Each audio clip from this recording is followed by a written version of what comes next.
এই গরমের সকালের ব্রেকফাস্টে বা সন্ধ্যার টিফিনের জন্য স্বাস্থ্যকর একটি পরোটা রেসিপি আজ আপনাদের সঙ্গে শেয়ার করব। একদম কম সময়ের মধ্যে এই নরম তুলতুলে পরোটাগুলো বানিয়ে নিতে পারবেন। তৈরি করা যেমন সহজ, খেতেও কিন্তু ভীষণ ভালো হয়। আপনারা চাইলে এইভাবে পরোটাগুলো বানিয়ে অফিসের লাঞ্চেও দিয়ে দিতে পারেন। একটু সস থাকলে আর কিছুই লাগবে না, বা চায়ের সঙ্গে খেতেও কিন্তু খুব ভালো লাগে। কিভাবে বানিয়েছি পুরো ভিডিওটা অবশ্যই দেখুন, আশা করছি ভালো লাগবে। প্রথমে একটা বাটির মধ্যে 3টে সেদ্ধ করা আলু নিয়ে নিলাম। এখানে আমি ছোট সাইজের 3টে সেদ্ধ আলু নিয়ে নিয়েছি। আপনারা যদি এই পরোটাগুলো আর একটু বাড়িয়ে তৈরি করতে চান তাহলে আলুর পরিমাণটা বাড়িয়ে নিয়ে নেবেন। এখন একটা গ্রেটার দিয়ে সবগুলো আলু এরকমভাবে গ্রেট করে নিতে হবে। একদমই যেন দানা দানা ভাব না থাকে, তাই আলুগুলোকে অবশ্যই গ্রেট করে নেবেন। এখন 1 কাপ দিয়ে দিলাম আটা, আর একটা বড় সাইজের পেঁয়াজ কুচি করে দিয়ে দিলাম। 3 থেকে 4টা কাঁচা লঙ্কা কুচি দিয়ে দিলাম। অল্প একটু ধনেপাতা দিয়ে দিলাম, আর দিয়ে দিচ্ছি 3টে গ্রেট করে রাখা গাজর।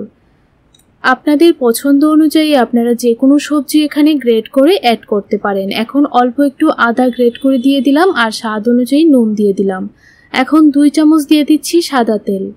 ভালো করে হাত দিয়ে সবগুলো উপকরণ মেখে নেব। আর আপনারা যদি ঝাল একটু বেশি খেতে পছন্দ করেন তাহলে অল্প একটু চিলি ফ্লেক্স বা লঙ্কার গুঁড়ো দিতে পারেন। তো দেখুন, হাত দিয়ে ভালো করে মেখে নিচ্ছি। এখন অল্প অল্প জল দিয়ে একটা সফট ডো তৈরি করে নেব। আর এই ডোটা একটু সফট করে তৈরি করবেন, তাহলে দেখবেন পরোটাগুলো অনেক নরম হবে, খেতেও ভালো লাগবে। তো দেখুন, ডোটা আমার তৈরি করা হয়ে গেছে। এখন এই ডোটা থেকে আমি ছোট ছোট লেচি কেটে নেব।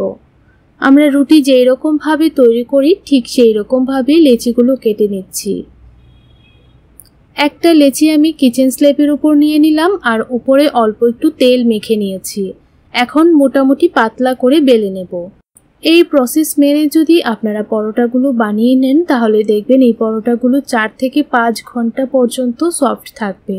এখন চুলার উপর একটা ফ্রাইং প্যান বসিয়ে দিলাম, অল্প একটু সাদা তেল দিয়ে দিলাম। ভালোভাবে তেলটা লাগিয়ে নিয়েছি। এখন গরম হয়ে যাবার পর একটা পরোটা দিয়ে দিলাম। উল্টিয়ে পাল্টিয়ে দুটো সাইডে ভালো করে ভেজে নেব, আর অল্প একটু তেল আবারও লাগিয়ে নিয়েছি।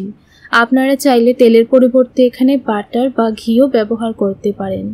এইভাবে গ্যাসের ফ্লেমটা লো টু মিডিয়ামে রেখে পরোটাগুলো ভেজে নেবেন। দেখবেন খেতে অসাধারণ হয়। একদিন খেলে কিন্তু এইভাবে পরোটা বারবার বানিয়ে খাবেন। তো দেখুন, একটা পরোটা আমার তৈরি হয়ে গেছে। এখন আমি নামিয়ে নিলাম। আর কতটা সফট হয়েছে সেটা তো আপনারা দেখেই বুঝতে পারছেন। আপনাদের কাছে রেসিপিটি কেমন লাগলো কমেন্ট করে জানাবেন। ভালো লাগলে লাইক, শেয়ার, সাবস্ক্রাইব করবেন। আর আপনারা বাড়িতে একদিন হলো এইভাবে পরোটা বানিয়ে খেয়ে দেখবেন, খেতে কিন্তু খুবই ভালো হয়।